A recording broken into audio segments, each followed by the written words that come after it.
چیزوں کے لیے ارشاد فرمائے ہیں. میں نے آپ کو 1000 500 700 800 حدیثیں بتا دی. تو مغفور لہم کا مطلب یہ کہ وہ عمل ایسا ہے کہ اگر کوئی اور عمل اسے جنت اور بخشش سے روکنے والا نہ کرے اور موت آ جائے تو جنت ہی. کوئی اور عمل جو بخشش کے لیے رکاوٹ ہو وہ نہ کرے تو جنت ہی ہے. لیکن اس نے کیا کیے؟ ایک تو باپ نے سزا کے طور پہ بھیجا، وہ تو جاتا ہی نہیں تھا اور گیا ہی نہیں تھا، وہ تو پہلے ہی سے بخشش کا حقدار نہ رہا، اور قسطن دنیا میں شرکت کر کے جنت اس کے حصے میں لکھی گئی، اور اس کے بعد اس بدبخت نے مار کا ایک کربلا بپا کیا. ظالم تو نے سیدہ سکینہ کو کر پایا پھر بھی جنت ملے گی. تو نے علی اکبر کی جان لی تیرے لشکر نے پھر بھی جنت ملی. علی اکبر کی نام پھر جنت ملی. 72 لاشیں مصطفیٰ کو کر پائے پھر جنت ملی. نیزے پر حسین کے اور شہداء کربلا کے سر سفر کر کے گئے پھر بھی جنت ملی. تیرے دمشق کے دربار میں اپنی چھری حسین کے لبوں پر ماری اور کہا میں نے بدر والوں لوگوں کا بدلہ لے لیا پھر بھی جنت رہی. اور مارکہ کربلا کے بعد جب اہل مدینہ نے یزید کی بیعت توڑ دی، کل کتب حدیث سیر اور تاریخ میں درج ہے، تو اس نے مدینہ پر حملہ کیا.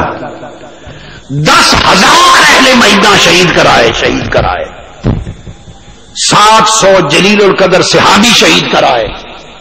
یزید کے لشکر نے حضرت ابو سعید خدری نابینا ہو گئے تھے، ان کی داڑھی پکڑ کے تھپڑ مارے.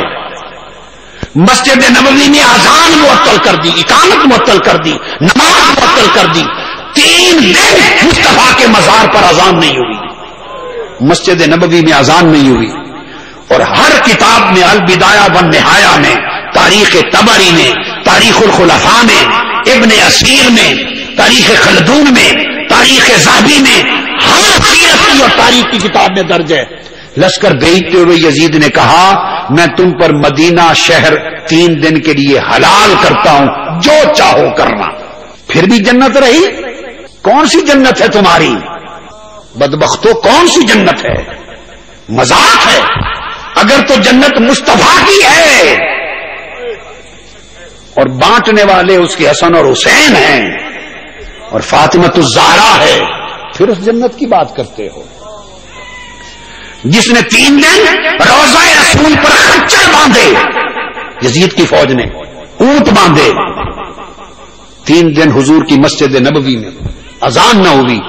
حضرت سعید بن مسیب رضی اللہ تعالیٰ عنہ دوڑ کے گھر نہ جا سکے، فوجی گھسائے اندر، وہ منبر کے نیچے چھپ گئے. حضرت سعید بن مسیب تابعی، وہ کہتے ہیں خدا کی قسم 3 دن تک حضور کی قبر انور کے پاس میں چھپا رہا، کیونکہ اذانیں تو ہوتی نہیں تھی، نماز بند تھی، خچر گھوڑے باندھ دیے تھے. تو نماز کے وقت کا مجھے پتا چلتا تھا، قبر مصطفیٰ سے اذان کی آواز آتی تھی. اس نے ادھر مارکہ کربلا برپا کیا اور تاجدار کائنات کو کر پایا، ادھر شہر مدینہ میں خون عام کیا اور حضور کی قبر انور اور مسجد نبوی کو ویران کیا. اور پھر اس کے بعد اس نے لشکر بدلا اور مکہ پر حملہ کیا، مکہ پر، اور منجنیق کے ذریعے پتھروں سے بارش کی اور خانہ کعبہ کا غلاف اور خانہ کعبہ کی چھت اور کعبہ جلا دیا.